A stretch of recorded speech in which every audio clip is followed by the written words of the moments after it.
Welcome to the Great Birth Rebellion podcast. I'm your host, Dr. Melanie Jackson. I'm a clinical and research midwife with my PhD, and each episode I cast a critical eye over current maternity care practice by grappling with research and historical knowledge to help you get the best out of your pregnancy, birth, and postpartum journey.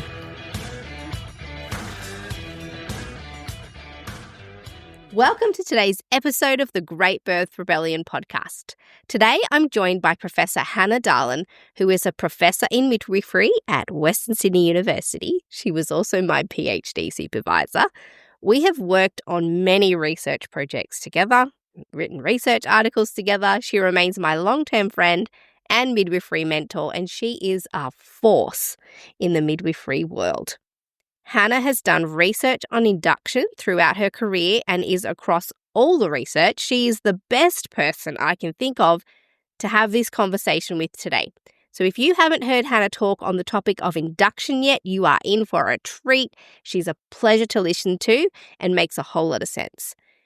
Today we're talking about the big 5 induction trials that are being used as evidence to support the use of induction of labour for big babies, for older women, and for women who are having longer pregnancies. And often you'll be offered an induction if your care provider believes that your baby's over 4 kilos, if you are over 35 yourself, or if you're pregnant beyond 41 weeks. That's some of the reasons you'll be offered an induction. So today we're going to pick apart the 5 big research papers and the big research studies that many care providers will use to support the use of induction for these reasons. These 5 big studies are the ones that your clinician will quote to you if they are encouraging you towards induction. Or maybe even if they've read them thoroughly, they're just keen to let you know the information that's out there to help inform your decision if you're deciding between induction or to do something else. The 5 big studies that we're going to talk about today are the 35-39 trial, the INDEX study, the ARRIVE trial, the SWEPIS study, and the Big Baby trial. This is going to be such a juicy episode. And these are all the nicknames for these studies. And of course, I will give you their full titles and all the actual research papers in full text so you can follow along for yourself. They're all in the resource folder for you to read, so don't just take our word for it. All you have to do is get on the podcast mailing list at melaniethemidwife.com and you'll get immediate access to the resource folder, which is full of a back catalogue of resources for every single Great Birth Rebellion episode. There are already 10,000 listeners of the podcast who are taking advantage of the resources in the resource folder. And for the midwives and doctors who are here listening, helping women make fully informed decisions around their birth options, this is a great episode to refer them to because they can look at the studies themselves and be involved in the conversation so that they can make a choice that makes the most sense for their personal circumstances. I get it that so many maternity care providers out there are short on time and feel like they can't give women all the information they want to give them to help them make fully informed decisions. So if a client of yours or you're sitting with a woman who's considering their options about induction or not induction, this is a great resource that they can go away, have a listen to, and you can come back and have a conversation with her knowing that she's received some information that she can use to make an informed decision. Welcome to the Great Birth Rebellion podcast, Hannah. Thanks, Mel. Nice to be here again. Many people who are listening would already know who you are, but there are a collection of early listeners or first-time listeners who are joining us for this episode. So for their benefit, can you tell us who you are, what you do for work, and why you're the person that should be talking about these particular studies? I'm a professor of midwifery at Western Sydney University in the School of Nursing and Midwifery. I'm also the Associate Dean of Research and High Degree Research. I've been a midwife for 35 years. I've worked in private practice for about 8 of those years, and a lot of that time with you, Mel. And I've done a few studies on induction more of late, The way I kind of describe it is that I feel like I'm playing whack-a-mole. For the first part of my career, it was all about cesareans and how do we prevent them and how do we show the morbidity. And meanwhile, induction of labour's kind of snuck up on the inside passage. So I've now gone, right, I'm after you. And I've become very interested in the discourse around that and what's actually going on. Yeah, and that was one of the reasons I really wanted to talk to you about induction, because I know that you've done some research projects about induction, and in order to do that, you need to be across all the induction literature, and you've got a real knack for understanding it but also explaining it in a way that we could all understand. So we're going to look at the big five today, and I realize that is a lot of information to condense into one single podcast episode. So we're going to do our best to be succinct with it all. You've got some 5 big studies: the 35-39 trial, the index trial, SWEPIS study, the ARRIVE trial, and the big baby study. And for everybody who's listening, we will make sure all of those papers are in the resource folder. You can read them for yourself and just cross-check our analysis of all this. So let's start with the kind of the thing that kicked it all off, the 35-39 trial. Should we start even before that, though, Mel, with what is the rate of induction in Australia? Because I think a lot of people don't realise that it is as high as it is. So overall, it's now 33%. That's of the latest data we have in 2022. But if you're a first-time mother having a baby, your chance of being induced is now 43%. And just to give you a little context, that's increased from 26% in 2004 to 43% in 2022. That's a massive, massive increase in what is a major medical intervention. And now, if this was saving lots of babies' lives, I think women and clinicians, as one would say, well, it's probably worth it. Women need to make that final decision. But, if we are saving lots and lots of babies, brilliant.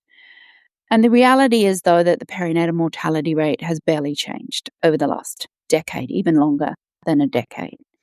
So we're doing more and more and more to women. We're not getting any huge differences in outcomes for babies, which is the primary reason why we induce. Let's face it, it's usually about the baby. And yes, women are more complex in their health picture. But if you look at every single category of every age and risk or no risk, every single aspect, we're just going upwards. So the argument that this is all because of the increased risk of women is a very lazy argument, and I think it needs to have a good hard look at it, and we need to challenge it. And although the induction rate is increasing and we're not really changing mortality stats for babies, the rate of babies who are needing special care unit and NICU is increasing. It's high. What is going on that we've got these incredible, what we call clinical variations going on? Yeah, I think we definitely need to look deeper into less focus. Focus on improving how many babies die, of course. But we're not looking at all of the other outcomes. It's very narrow focused. So 43% of first-time mums, 33% of women being induced in Australia. And I'm sure that is being mimicked over the world. Is this an unusual pattern? No, in all of the high-income countries, we're seeing that pattern happen. And we're also seeing, obviously, the rise in caesarean section. That continues to be an aspect. And if you look at the United Kingdom now, they have very similar, if not higher rates of induction. And in fact, their caesarean section rate has now gone past 40% now. And never would we ever have thought that. They were always the one leading the way on what we want it to be like, not what we now don't want to be like. Why do you think it is? Why are the induction rates increasing like this and caesarean section rates? That is such a complex answer, and I think you'd need 10 podcasts to answer it. But if I were to capture one kind of heart, I would say it's about fear and it's about our obsession with risk, but not a balanced obsession. It's about protecting ourselves. It's about also never wanting to be involved in a situation where a mum loses a baby, and that is a pretty awful place for the mum. Well, it's a terrible place for the mum, but a pretty awful place for the provider. It's about litigation.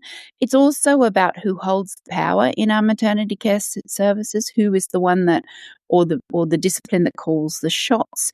And then that's about the lens through which they view women and birth. And do you view them as, until that baby's out and that baby's got APGARs of 99 and is fine, I am going to always think something can go wrong? Or do you view it that until I see evidence of something going wrong, I'm going to have trust, faith, and close, watchful attendance, as we've written about, and I'm going to respond when that needs to happen. And of course, that's the midwifery perspective.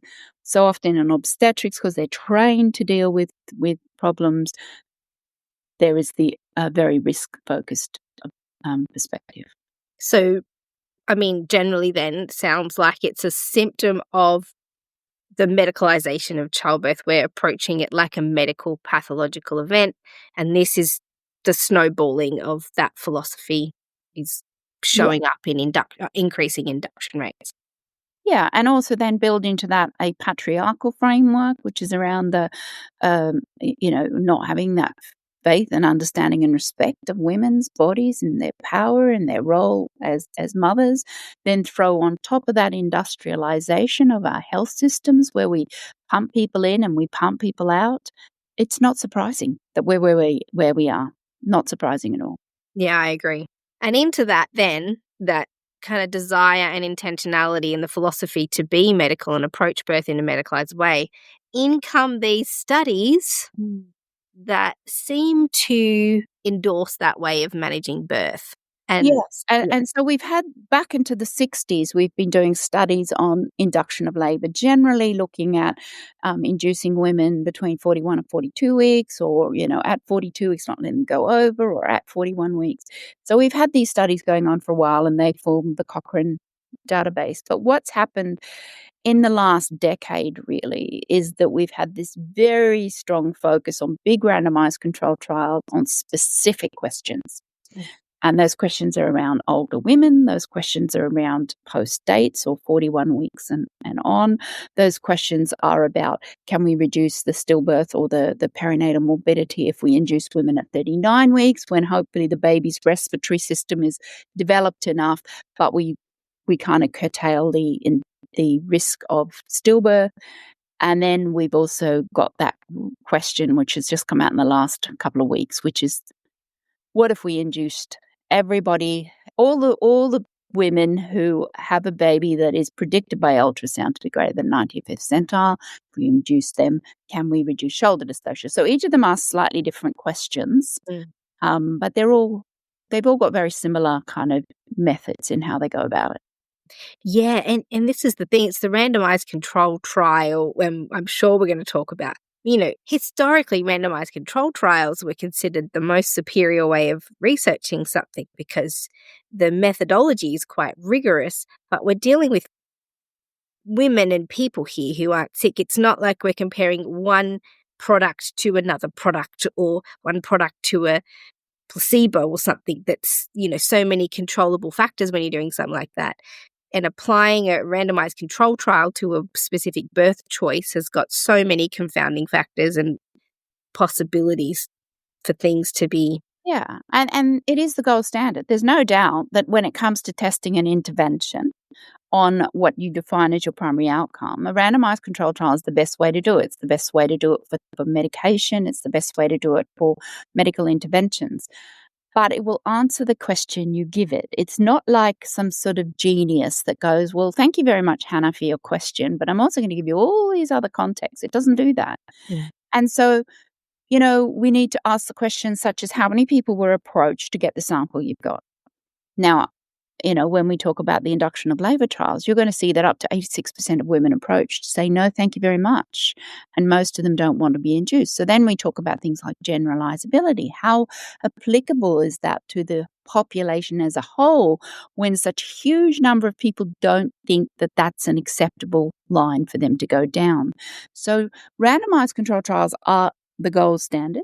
But we should still ask a lot of questions. And the other big thing is we should never inflate them beyond the primary outcome they were set up and powered to tell us about. And people consistently do that because we're human and people have political agendas. People get millions of dollars to do massive trials, and they are hoping to goodness that their trial shows them what they set out to show, because if it does, they'll get cited more, they will have more impact, they'll get promoted more, their article will be read more, it will hit the media more. And so there's an element of being human as a researcher that means that all of us out there have to keep our researchers accountable to what their brief is, and they need to be very humble, and they need to be very cautious, which should be the core tenets of being a good researcher. I think we should get into it because.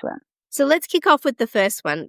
Which one makes sense to go through first? Shall we start with 35? I mean, essentially, if we look at the order, that came out in 2016. So it's one of the earlier of these sort of 5 trials. 35-39 trial. So basically, it's as the name says, that they were looking at women who were greater than 35 years of age, getting induced at 39 plus 0 to 39 plus 6, or waiting. So it was to see whether or not older women will lose fewer babies essentially and have less perinatal morbidity for their babies if we induce them at 39, between 39 and 40 weeks pretty much. That was over 35, not over 40. Over 35. So women over 35.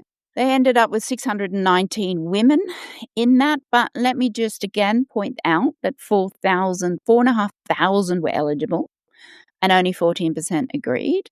And out of that lot, a large number didn't want to agree because they wanted to wait. It was only primips, which kind of controls that variability you've got with primips and multiples. We know that the rates of morbidity are higher having your first baby. There was a mean gestational age difference of 1 week. So even though women were randomized to the induction arm, actually women who were randomized to the waiting arm, nobody really waited longer than a week more than in the other arm. The cesarean section rate was identical between the two groups. It was non-significantly, it was totally the same, which was 32 in the induction group and 33 in the waiting group. The instrumental birth rate was a little bit higher in the induction rate compared to the expectant, but again, that was quite small. It was 38 compared to 33. And this is the key thing. There was absolutely no significant difference in any of the other outcomes. So they did, when they're looking at all of the baby morbidity outcomes, there was no difference. And so the conclusion should be that inducing women routinely over the ages of 35 to 39 weeks does not show benefit for the baby, and there doesn't seem to be any benefit for the mother. That's the conclusion. You ask midwives out there on the ground and they'll tell you literally every woman is now being recommended to have their baby at 39 weeks, which is probably because people are conflating the ARRIVE trial now with. So they're giving instructions around older age, and they're in the back of their mind, they don't realize they're mixing up different types of outcome results. And so you said the conclusion should be that it makes no difference if you're over 35 to be induced or not in terms of stillbirth rates and outcomes for babies. What did the study say? They were pretty cautious, I've got to say. It was a UK study, so they were pretty cautious.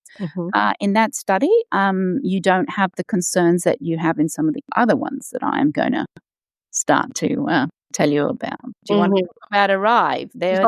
We really arrive at where bias is set down in reporting research. Well, we'll definitely have a look at the ARRIVE trial. So for that trial, basically then, has there been any other research that clinicians have been using then to recommend induction for over 35-year-olds? Is this? Yes, because if you actually look, and this is a really important thing, if you actually wanted to eliminate as many stillbirths as possible without really impacting on baby outcomes, the lowest stillbirth rate sits at about 37 weeks, right? So it's about 1 in 10,000. And then literally for every week after that, it doubles. But we're still talking from 1 in 10,000 to 2 in 10,000, from 2 in 10,000 to 4 in 10,000, from 4 in 10,000 to about 8 in 10, and on it goes until we end up at 42 weeks with around 32 in 10,000, or say 3.2 in 1,000 as a risk. So there's no doubt linearly that every week you're pregnant, the rate of stillbirth goes up, but proportionally, it's still tiny increases. So there's that. Then we do know from our big cohort studies that women who are older have higher rates of stillbirth. If you look at all of that data, and that's everybody put in there to get you a risk of stillbirth, if you then just look at low-risk women, you can literally take their statistics back a week. So a low-risk woman compared to a woman with risk factors is going to be a week behind in her stillbirth risk compared to somebody who's got risk factors. So a woman who is 35 and over, yes, the rate of stillbirth is higher. Not astronomically, but it does rise with maternal age. And so if you conflate that stillbirth goes up every week and you then take older women where stillbirth is high, you can see you can put those two together and say, well, let's induce them earlier to have an impact on this. Well, and the way of explaining it, so you could explain to somebody that every week you're pregnant, the stillbirth rate doubles. That's very frightening information. But if you, as you explained it, said it was 1 in 10,000 at 37 weeks, and then 2 in 10,000, and then 4 in 10,000, and then 8 in 10,000, and then, yes, we acknowledge that at 42 weeks, the risk compared to 37 weeks is significantly more. But still, if you say to a woman at 42 weeks, your risk is 32 in 10,000, that's information that the woman can use to make a decision about her risk level. And if 32 babies in 10,000 doesn't feel like a high-risk situation to that woman, she can make a decision rather than only having the information about the doubling every week. And she might want to start to think about it in the terms of like 3 in 1,000, because that then becomes easier for us to comprehend. And then she might think about that, and then we might have that conversation with her about other risks that might take that risk back. So is she a fit, healthy young woman with no issues? Her mother went to 42. I went to 42 weeks with all my babies. It's my norm. So is that the picture? Is there anything else we should be worried about? The place that you see the biggest jump is between 41 and 42 weeks. So when we talk about doubling, we're talking about doubling from, say, 17 per 10,000 to 32 between 1 week of 41 and 42. So I think increasingly as midwives and as obstetricians, we really do need to have that serious conversation about, well, these are the risks. Now, what can we do, and how confident are we that that baby is going well? And the mother can tell us a lot about that. But also this is where we might recommend an ultrasound, so that we know that the liquid volume is good, the fluid around the baby is good, the flows are good, the baby's moving well, the mother feels confident, and there'd be no changes in movement. And then based on that, she makes a decision about what's best for her, not what's best for us, what's best for her. And I think there's such a big leap of, there's an increased risk of something, let's get the baby out. But there's no, and I think also what you highlighted is the importance of an individual clinician speaking to an individual woman and together working out what her potential individual chance of a complication might be, rather than just blanket giving all the women the same stats and all the same information. You're absolutely right. And the best way to do that is to have a relationship with that woman and have continuity of care, because you have an evolving discourse with that woman. You know what's important to her, what matters to her, what her fears are, what her family history is, at what point is this not feeling safe for her? And you go on the journey with her, as opposed to a stranger sees you here with one agenda, another stranger sees you here with another agenda. And no wonder women just go, for goodness sake, get this baby out of my body, because clearly I'm such a hazard to my baby, and I just can't handle it anymore. Yeah, and we will read, when we go through the SWEPIS study, that they concluded that induction should be offered to women over 41 weeks. But what they didn't conclude, which they also could have concluded from this study, is that women between 41 and 42 weeks would benefit from increasing their maternity care and surveillance of their pregnancy. That could have been another completely legitimate outcome or conclusion from the SWEPIS study, but they chose to recommend induction instead of recommend more intense maternity care. So we're doing all of this with absolutely no knowledge about what are the long-term implications. Yeah.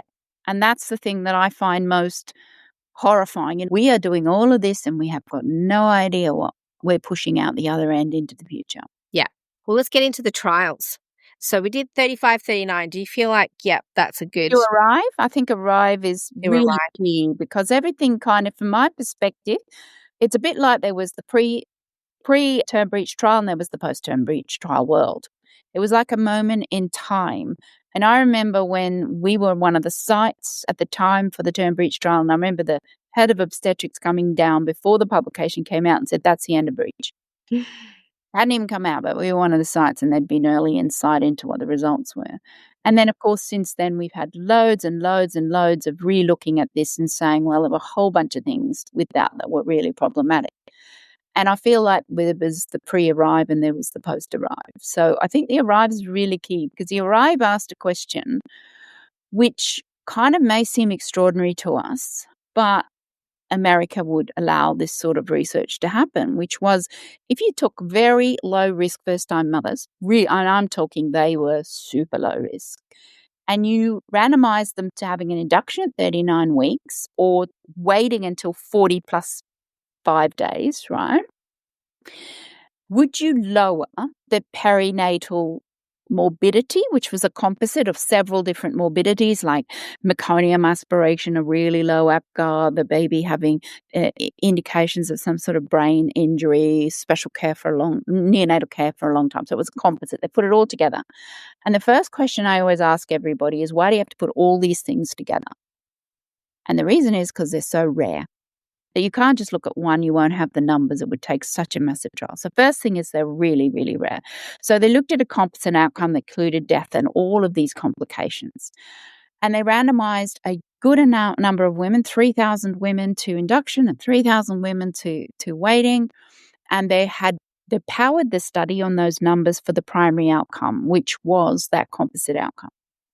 And they found there was no statistically significant difference between the primary outcome for the babies, right? So it was 4.3 versus 5.4, which may sound like there's a difference, but it is not statistically significant. So in research, pure research terms, we say there was no difference. But their secondary outcomes included an outcome on cesarean section. And they showed in this that the cesarean section rate in the induction of labour arm was 18.6 versus 22.2 in the waiting arm. So instantly, because it didn't show any benefit for the baby, the headlines were all induction of labour lowers cesarean section. And I find it fascinating that, obstetricians often aren't too worried about cesarean section rates as long as other intervention they really want to do can be sold as reducing those cesarean section rates. So it's quite fascinating how that became the headline and that a reason to induce everybody at 39 weeks. Yeah, let's reduce the cesarean section rate by doing an induction. It won't change outcomes for babies, but it could lower our cesarean section rate. Yet if there was a study, and there is studies that say having your own midwife as a continuity of care provider would reduce your rates of cesarean section. I mean, that's not sexy, is it? It's not sexy. Like, hey, this intervention prevents this intervention. It's not a machine that goes bing. But it even gets more bizarre, the ARRIVE trial, because only 27% of the women approached agreed to be in it, which tells you straight away this is not an acceptable thing to the majority of women.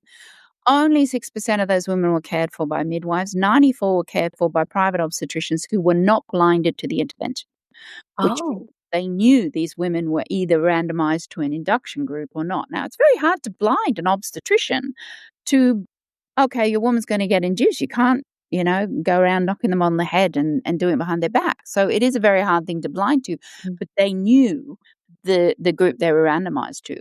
And the recommendation that came out said a cesarean could be avoided for every 28 planned inductions. So that was kind of the headlines. But my argument back to that is if you look at the warrant Cochrane systematic review of support during pregnancy and birth by a doula or another person in that labour room, we know one cesarean can be avoided for every 14 women who have continuous support in labour, just as you said, Mel. So why was the recommendation not every woman needs to have continuity of care and a doula or somebody else that's in the room with her all the time? Why was it always about doing more, not being with women more as a relationship? It's fascinating stuff. Yeah, I mean, and then so they're running with the Arrive trial less about, hey, if you get induced at 39 weeks, we can keep your baby more safe, and more with the line of if you have an induction, you're going to reduce your chances of a cesarean section. Really, though, with a private obstetrician. Yeah. And keep in mind, super low risk women having a cesarean section rate of between 18 and 22%. Yes, I know, right? That's quite Why? shocking. Wait till we get into the SWEPIS and the index trial, Yeah. and you'll see how shocking that actually is. Well, I mean, this is also highlights a lot of the problems with the maternity care system, full stop. Why is a low-risk woman, even who doesn't have an induction, 22% chance of having a cesarean section? I mean, it's ludicrous. There's so many things that are ludicrous that it's highlighted. But the Arrive trial itself is not a endorsement, I suppose, for the life-saving, No. possibilities of induction. But none of these are, if you look purely on their primary outcome measure, none of these 5 trials are.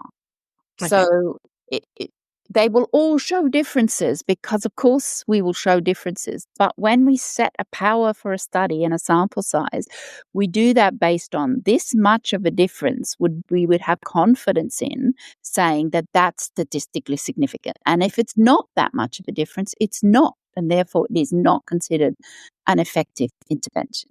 Well, a lot of women are being sold induction as a way of avoiding stillbirth, though. Absolutely, because we know about this doubling that happens at every week. And so we're desperate to find a solution. I mean, one of the sort of ways I explain it might not be a good way, is that my risk of death goes up every year that I live. But I'd much rather be alive, old and have a high risk than I would be to curtail my life just so that I don't end up with that risk of having a more likely to have a death. Yes. So, that's there's a certain, I examined something the other day, and the person had said that there were women with high risk and no risk. You do not exist if you don't have risk. Yeah. We do not have no risk. You have the moment the egg and the sperm meet and implant in that uterus, or even before, there is risk. How much risk women are willing to accept, and how much risk are their individual circumstances potentially going to lead to? Our job is to give them the information. It's their job to decide what risk they want to accept. Yes. This is what we're hoping to do today. Give women information so that if their clinician says, well, the Arrive trial said, well, the SWEPIS study said, well, that you can assess this stuff for yourself. So that's the 35-39 trial and the Arrive trial. Where to now? Index. Let's go to index next, and that's the good old Dutch. Now, this was actually quite a nicely done trial. I mean, and I have to say, all of that, this is no comment on the methodology. The methods of each of these trials are done very, very well. These are very trustworthy research trials. So they're done well. They adhere to all of the best scientific principles. So this is not rubbishing in any way the research undertaken. It's not rubbishing anything, but it is asking questions about how they present it. So the Dutch trial randomized 1,800 women, around 1,800 low-risk women in midwifery practices, yes, to induction at 41 weeks or expectant management up to 42 weeks. Now, in the Netherlands, going to 42 weeks was quite normal. So this is a post-date study. They kind of look. This is essentially a post-dates, whatever that is now. It seems to be, almost if you exist, it's post-dates. Yeah. And it was both multiples and primates. So it differs from the Arrive. It differs from the 35-39 trial. 60% of the women declined to be in the study. So I want people to keep in mind how many women are saying no to these trials. The gestational age difference between those two groups was 2 days. 41 plus 0 compared to 41 plus 2. So tiny differences in how far advanced women were in the two groups on average. They set up a primary composite measure. Again, as I explained before, lots and lots of things that are not good for baby outcomes were put together. And there was no difference in the primary composite outcome. And it was really low. It was 1.7% versus 3.1%. Now, that looks like it's a doubling. It's a double. It is a double, but these are tiny, tiny percentages that didn't reach statistical significance. There was no, and I repeat, no difference in the caesarean section rate between the two arms. And the caesarean section rate between the two arms was half that of Arrive, with post-dates women at 10.8%. What a difference a location can make. And a model of care with midwives. So the Arrive trial, just to reiterate for people listening, the Arrive trial was predominantly the women were cared for by private obstetricians. There was a small percentage cared for by midwives. But in the index study, they studied women who had continuity of midwifery care. And the rate of caesarean section was more than halved then, or about around halved when you're under midwifery model of care, whether or not you had an induction or not. And they were theoretically 2 weeks on in their gestation from the American trial.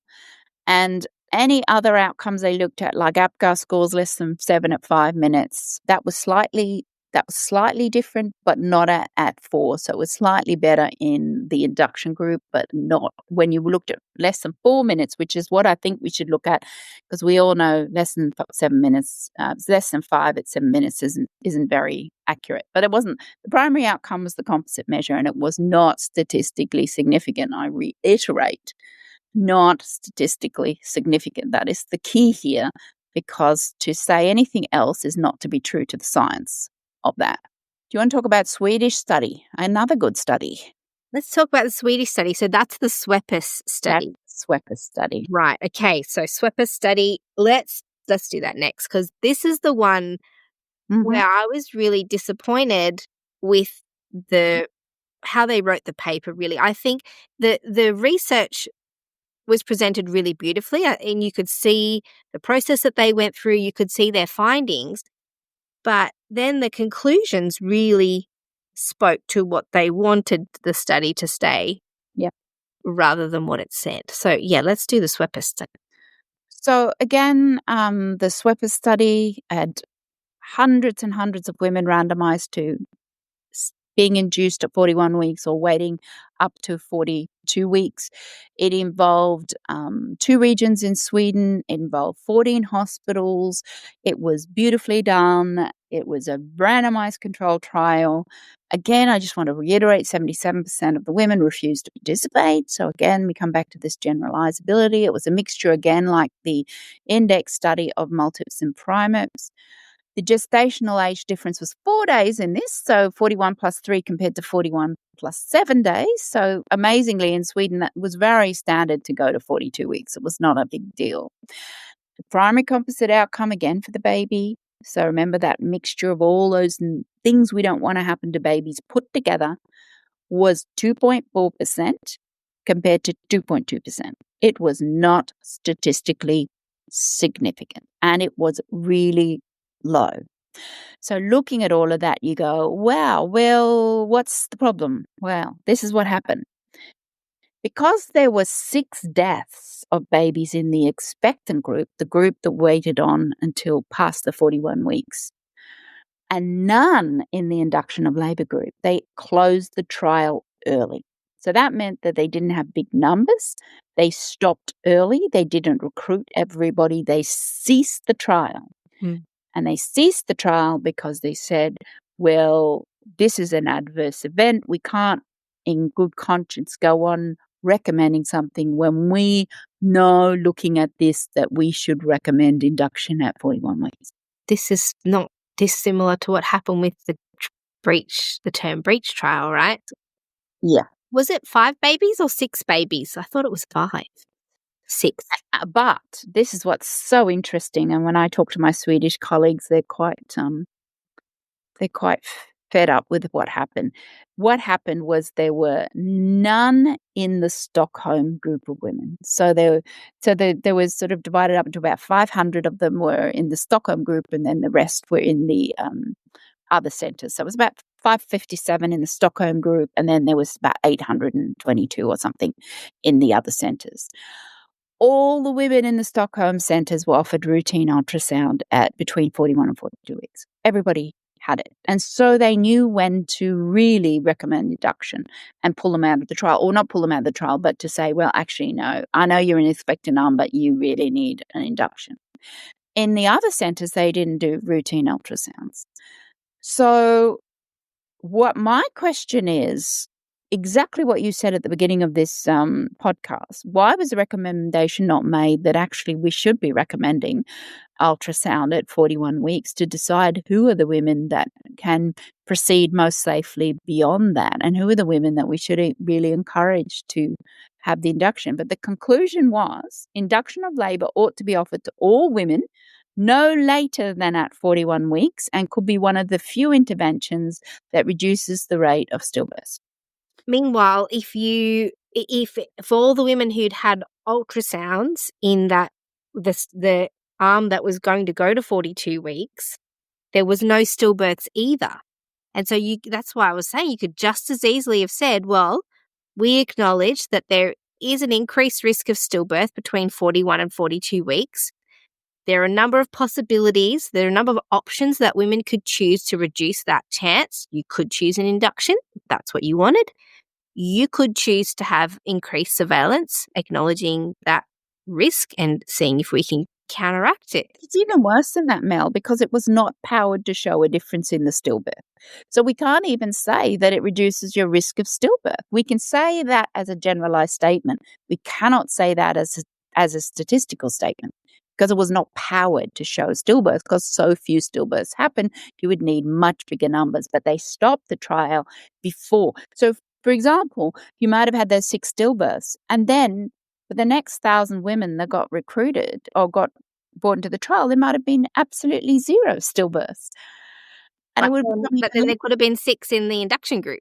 That could have been 6 in the induction group, could have been another 6 in the waiting group, and then we would have had even better evidence that actually that is even a better recommendation than the one they made, which was, with the limited information we have, we're going to recommend that. What I did forget to say is that in the index trial with the Dutch study, they also had this very clever approach where they randomized women who agreed, and the women who didn't agree, they put them in a cohort study. There was about 3,000, I think, of those. So they would just say to you, well, what do you really want? No, I don't want to be induced. Yes, I really want to be induced. And they would just follow them through and see what happened under natural circumstances. There were 0 stillbirths in that cohort study. Well, they did a similar thing for the big baby study. They sure did. Because, No, it's slightly different. Shall we get on to the big baby study? Let's do the big baby study. This is the newer one, and there's not a lot of commentary on it yet. I mean, there's a little bit because it landed really, really recently. Yeah, and I saw that, and I was reading that the women who declined to be a part of it, they still, kept an eye on them. No. So what happened is that it was a randomized control trial. They had induction of labour versus standard care to prevent shoulder dystocia in babies who were estimated to have a fetal weight above the 90th centile by ultrasound.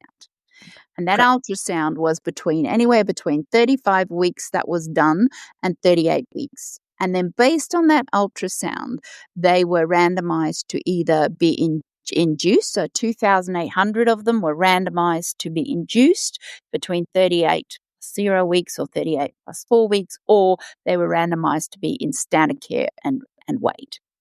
So the aim of this study was to reduce shoulder dystocia by inducing early babies estimated to have a fetal weight of greater than 90th centile based on ultrasound. We know, shoulder dystocia is increased. So just for those who don't understand what that is, that's when baby's head's born, everybody's like, this is nearly over, and whoops, we can't get the shoulders out. It is more likely with bigger babies, doesn't always happen with bigger babies, can be completely unpredictable. And so what they were trying to do is take the group where it's more likely, which is larger babies, and see if there's anything we can do to reduce it. Why is shoulder dystocia a problem? Because babies, once they put their little heads out, they're starting to run on a different circulatory system, and it is a countdown to them being affected by the lack of oxygen. So it is an emergency. But the ones that I have been a part of, very little of that was predictable. They were really out of the blue when they happened. But their aim is to try and say, okay, we can now try and predict a group that we can reduce it with. So they randomized. What they wanted was 4,000 women because they needed so many women to get a difference in a really rare outcome. But they stopped it early not because the outcomes were terrible for women who waited, but because they had a lower than expected incidence of shoulder dystocia in the standard care group. And so they could have gone on for 1,000 years almost and probably not shown a huge difference. I'm so glad you said that, because honestly, when I read this paper, I'm a seasoned researcher.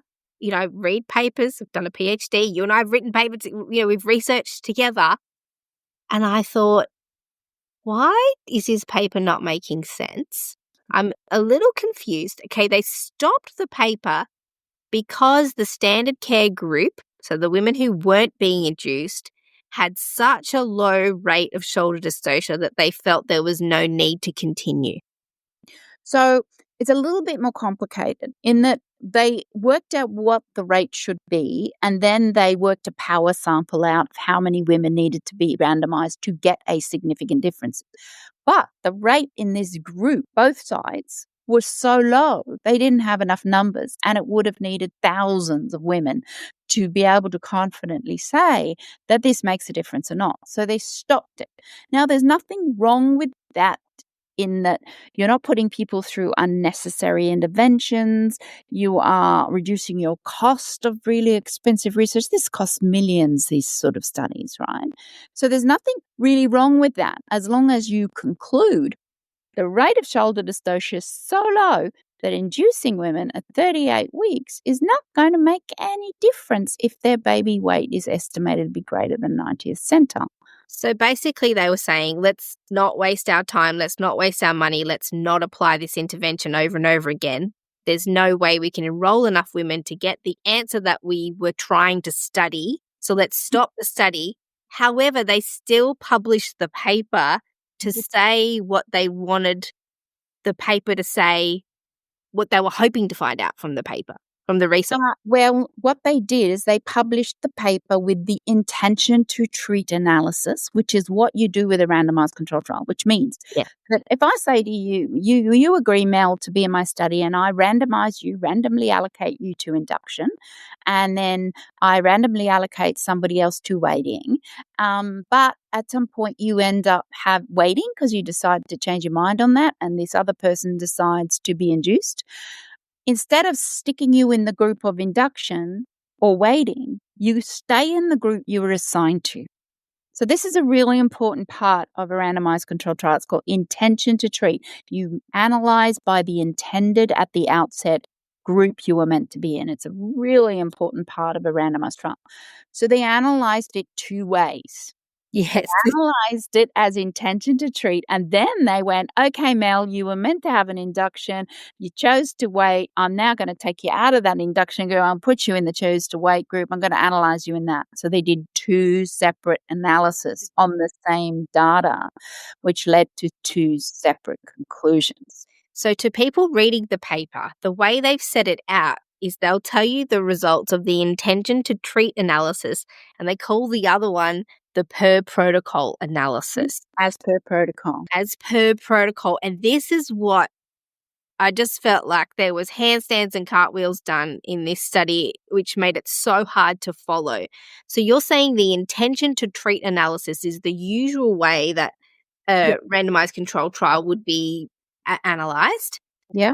And in the intention to treat analysis, what they found was nothing to report? Because the heart of a randomized trial is at the end of the day, when we look at all of the demographics of people, their ages, their education, their morbidity, they should look exactly the same. The only thing different with them is the intervention they had. Whereas in intention to treat, you've got that. Whereas per protocol, if Mel says to me, yeah, you randomized me to induction, but I really wanted expectant management, I really wanted to wait, so I'm just not going to agree now. You have certain sets of beliefs that are making you want to go a certain way. So now your population is not exactly identical. So the intention to treat analysis was that the rate of shoulder dystocia was 2.3% in the standard care and 3.1% in the induction group, and it was not statistically different.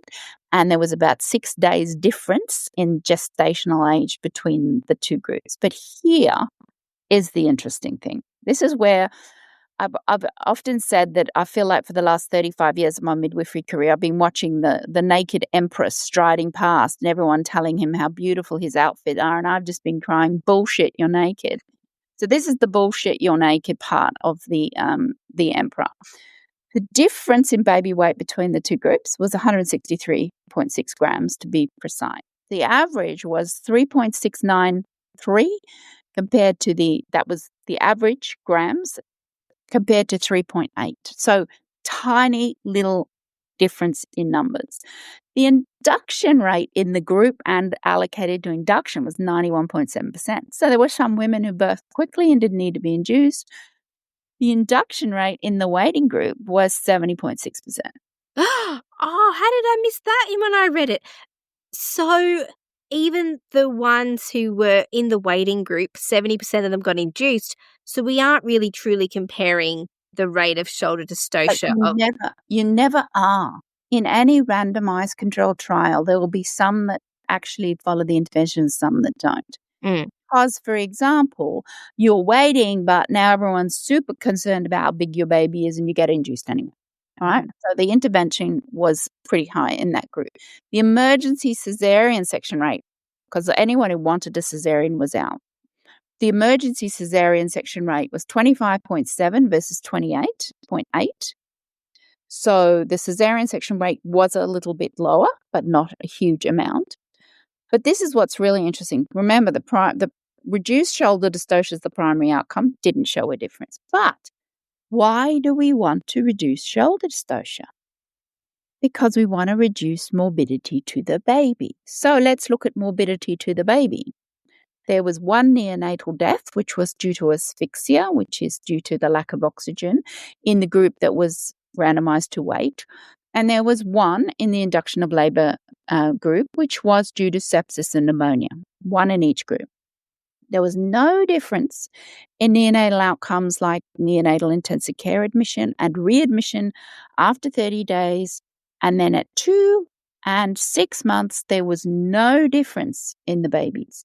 There were 2 incidences of what we would call HIE, which is where there's bleeding into the baby's brain that can be associated with cerebral palsy. 2 of those in the induction of labour group, none in the other group. There were no breaking of the baby's arm or breaking of the baby's clavicle, which are some of the things we have to do sometimes in a shoulder dystocia in either group.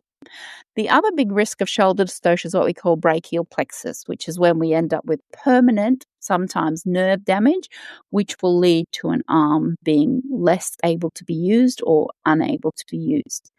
There were 4 incidents of brachial plexus in the induction of labour group, 2 associated with shoulder dystocia, 1 serious and requiring surgery but not associated with shoulder dystocia, 2 in the group that were waiting, not in the induction group, 1 with shoulder dystocia and 1 not with shoulder dystocia. And in all groups, there was nothing permanent. There was no permanent injury. So the brain injury, the fractures, the nerve damage, absolutely no difference. And I think what's really interesting is some of these things occur whether you have shoulder dystocia or not, like brachial plexus injury can. Prematurity associated problems like needing to have blue lights because your baby was jaundiced or needing to have, ventilation, was 6.2% in the induction group and 5.3% in the standard care group. Absolutely no difference. The readmission of the baby within 30 days after birth was 13% in the induction group, 11% in the standard care group. Absolutely no difference at all in the damage to the baby. Yeah. This study still can't give us definitive information about if induction of labour early is an appropriate intervention to reduce shoulder dystocia for suspected big babies. And that was another interesting thing that the researchers reported on. They reported that a limitation of their study was that the estimated fetal weight ultrasounds have very poor predictive value. So they did check. They checked, okay, which babies are over the 90th centile based on their scan, and those are the ones in the induction group that got induced. But what they found was that only 42% of women in the induction group had a baby that was actually in the 90th centile. So 58% of those babies were induced for being suspected to be big, but they weren't big. And that was very similar. Sorry? And 40% in the other group. So essentially let's reframe this and say 60% of women did not have a big baby following the ultrasound that said they would. Right. So the ultrasound that said your baby is in the 90th, over the 90th centile, only 40% of correct. Only 40% were correct in a sense that overall 60% were not. If they said actually the test that we do to find out the information that decides whether or not we should do this intervention is so wildly inaccurate. And I mean, this is the conclusion of the Cochrane review as well, when they looked at should we induce women. One of their issues is that, well, we can't really induce women for big babies because the methods that we use to discover big babies are so inaccurate. So poor. And not only was there no difference, not only was the technology to identify the babies poor, not only was there little difference in the birth weights, and clearly many of them were not big babies, but the most shocking part of the big baby study is, and I'll never let the truth get in the way of bias, that's for sure, that for clinical practice, the findings provide support for the concept that early delivery reduces the risk of shoulder dystocia for a baby suspected to be large for gestational age, and clinicians can be reassured that compared with waiting, expectant management, a decision for earlier delivery is a viable option. And the study also shows that earlier delivery does not need to be before 38 weeks gestation to obtain this benefit, of which there was no benefit. So how did this stuff get published? I mean, when you have the study, to be honest, most people who want to believe the big baby study will read the conclusion and run with it. And that's what they'll tell their clients and their colleagues, and they'll go, great, let's reduce the shoulder dystocia rate because they read the conclusion. But they will never, and many people are unable to even interpret these studies. And as I said, I know how to read a paper, and this one was not easy to read because of the gymnastics that they did back and forth between all the different types of analysis and then this wildly inaccurate conclusion. But it gets better, Mel. If it just stopped there, we'd all be going, what the hell? But they did a cost analysis, which is a really good thing to do. The cost of inducing as opposed to waiting. And they had some very clever economists on it. I have no issues with their methodology.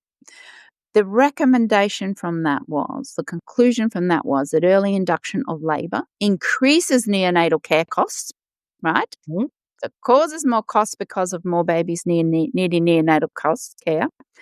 It is not cost effective when you restrict this to maternal quality adjusted life year indexes. This is what they use to work this out.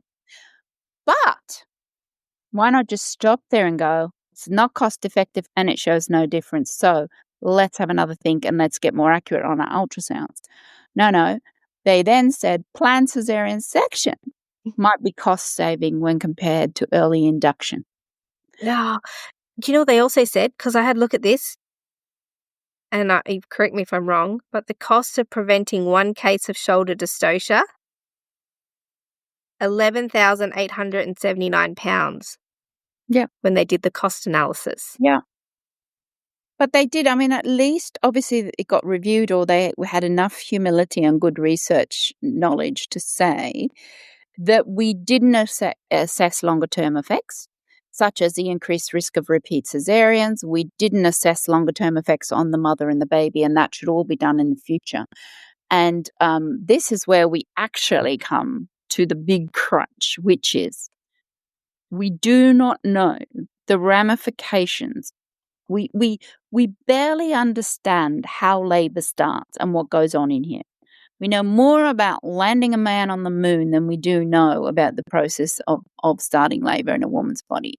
And I've always said that, you know, if men had babies and women landed on the moon, we'd probably know more about the babies. But we know the disturbance of the microbiome has potential effects on the child. We know that the use of oxytocin has been shown to have some effects on women's mental health post-birth. We know epigenetics is an absolute factor there, and endogenous and exogenous, that's it. The synto we have in our body, or the oxytocin we have in our body, is very different to the synthetic stuff. They work in different ways. We know that a lot of women with intervention and long labours, which are inductions often, are ending up with antibiotics, and we know the impact of that on the baby. And we know from our research that we've done for the BEST study that women are often, more than any other mode of birth or any other intervention, they are traumatized by induction. And when we looked at the BEST study, we asked women, what would you do differently? And then we looked at the women who said induction. They would avoid it. Over 500 comments were around induction, and they said the number one thing was they would not agree to it again unless there was a very good reason, and they do everything they can to try and await spontaneous labour. So we're not even considering all of the sequelae while we're making these confident decisions, confident recommendations based on data that tells us that we're not correct in what we're recommending. And also the fact that it's an unacceptable intervention. Many women. Not only to the ones that declined it during the randomization process for all these studies, but then when women do encounter and go through an induction, so many will say, I'm not doing that again. Yep. So these papers are promoting the use of this unacceptable to many women intervention. And I do believe, though, that women will accept things if there's clear indication, clear reason to do things. But these papers aren't offering that. They're not offering a clear indication. And then it's really hard to take anything seriously when they're making just whatever wild conclusion they want to make, you know, even with the big baby study, and it doesn't even relate to the findings. I mean, both WHO, despite these studies, and NICE, and of course nobody's caught up with the big baby study because it's only just come out, have both recommended that induction of labour be discussed and recommended to women from 41 weeks onwards. So despite the ARRIVE trial, despite all of these studies, the recommendation is still 41 weeks. And that should be discussed with the woman, that the alternatives should be discussed with the woman, that she has time to think about it, that she has time to discuss it, she has time to seek other opinions. And in the end, whatever she decides is respected. Now, if we put that in place, I think those are very good recommendations. But then we should be saying to women, well, you know, this might be a really good time to have an ultrasound. As much as they are unreliable for baby weight, they are very good at picking some things up, like the volume of the water and whether the blood flow is good and the placenta's working. So let's do that. Then we can have that bit of information to then have more discussions so that when you make that decision, it's truly informed. So we've got to work out ways of giving this information honestly, accurately, early enough, and with enough space for women to reflect, to think, to seek other information, to ask questions, and then respect that decision, whatever that decision is. And also manage the alternative appropriately. So let's say the woman declines induction after all of that education and maybe she's been given a recommendation to be induced. She says, no, I don't want one. And they go, well, good luck. Instead of going, okay, so you've declined the induction. Here's something else we can do to mitigate this risk we've just spoken to you about. Maybe let's have a few more appointments. Maybe let's have an ultrasound. You know, there's so many other options to being induced, and I don't think women have to choose waiting and seeing and just sitting there and waiting and an induction. I think there's in between there's maternity care. Yeah. That women are clever enough to make decisions about whether or not an induction is appropriate, and I've had that in my work as a private midwife. I can recall 2 times. And I do that every woman who's over 41 weeks. I invite them to have an ultrasound if they want. And in 2 circumstances, the ultrasounds had changed significantly from the 41-week one to the, when they tick over 42 weeks and you sort of go, let's have another ultrasound. You're over 42 weeks now. Massive difference in the in the well-being of the baby. And when you sit there and you say to women, I'm more than happy for you to go over 42 weeks. But now we can see your particular baby is showing signs of not coping with this scenario, and it looks like your baby needs to come out. What do you think? And of course, both of them who are already planning home births said, I would gladly have an induction for this reason. And so I just think it's not the cut and dry of you have to sit and wait or you have to have an induction. I totally agree with you, Mel. I think the other thing that we need to be aware of, and this is from the best study that Hazel and I have led, is that when we ask women, if you knew then what you knew now, would you make the same decision about having an induction? And you've got 40% of women saying they would not make the same decision. So that's 40% said they wouldn't. Around a third said yes, they would, and about 25% said probably. So there's not a resounding endorsement. And then when we looked at the birth trauma rates was double for women who were induced compared to spontaneous onset of labor. This is not something they like. This is not something they are often feeling that they have choice. We also asked them whose decision it was made and, whether they made the decision or whether the care provider made the decision or whether it was a joint decision. And you only had about 40% of the women who said it was a shared decision, but another 40% who said it was mainly their care provider's decision. So we're clearly failing women on providing information that enables them to make informed decisions as to what they want to do. Yeah, and I think that's the big thing here is that then even if they are given information, it could be one of these 5 studies and they're not really getting information. And you've got obviously healthcare providers, particularly doctors, getting all of the studies mixed up. So they're literally taking the 5 studies, putting them in one big pot, doing a stir and going, well, this says this because that's what I actually want you to do at this point. Yeah, and that's why I think, that's why we put all these studies in the resource folder as well. I do think if you're out there looking to, if your clinician has said, well, based on the Big Babies trial or based on the Arrive trial or whichever trial it is, I'm recommending that you do this. There's enough information out there for you to spend the afternoon reading and understanding what these studies are saying and seeing if it relates to your circumstance. Amazing, Hannah. Thanks for breaking that down because 5 of these big studies, I think we could have done one at a time. There was enough information, but you've really picked out the important elements. What I'm hearing is that there really isn't enough evidence yet to conclusively say that women are going to have better outcomes if they're induced for big babies, later babies, if they're over 35. It's possible. We know, yes, the longer you're pregnant, then the increased rate of stillbirth in the statistics that we spoke about, small increment increases. But is induction of labour the solution to this problem?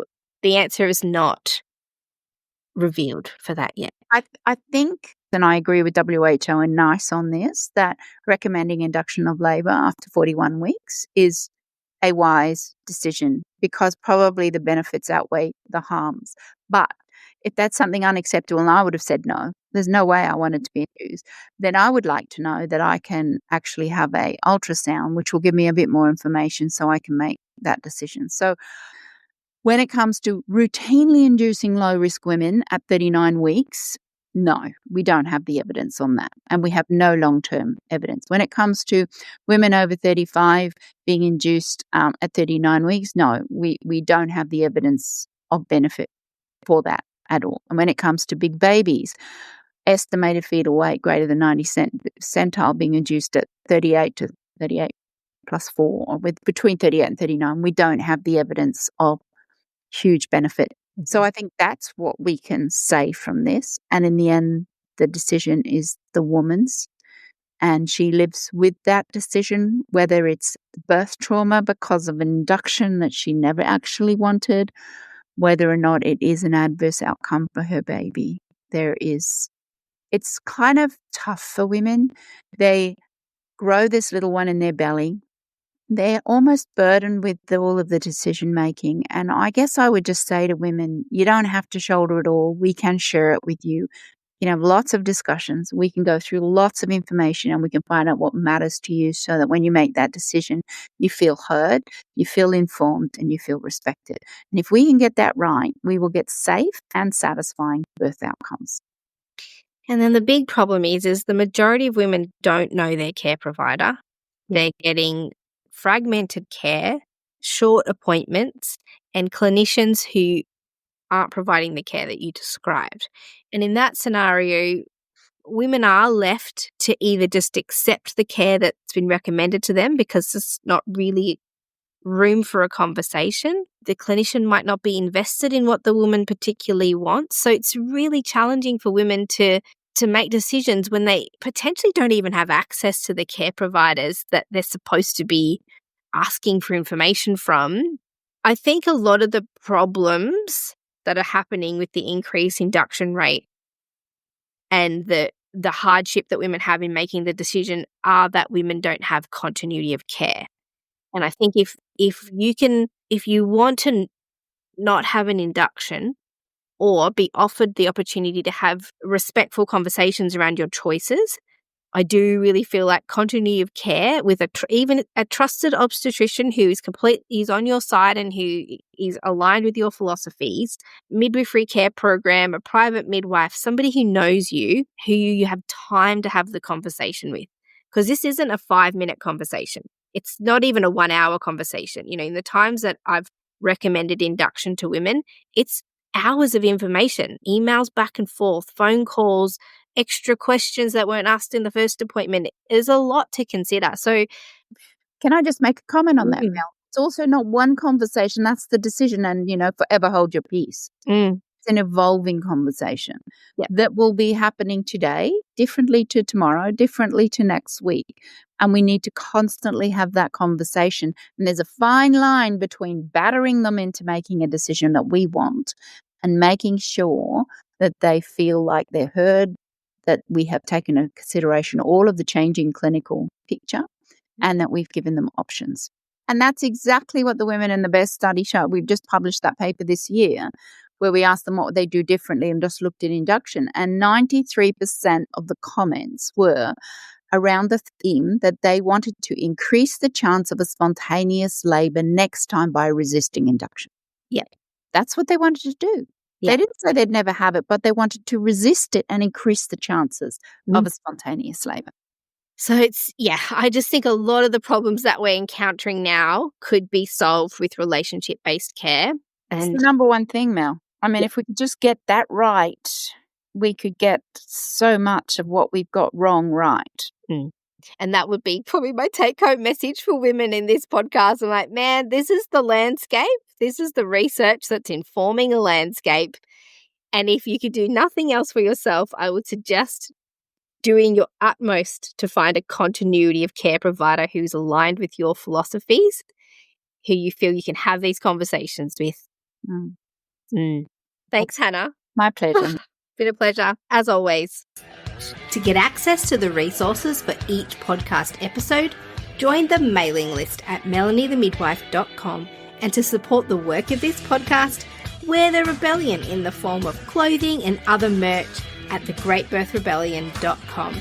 Follow me, Mel, at Melanie the Midwife on socials, and the show at The Great Birth Rebellion. All the details are in the show notes.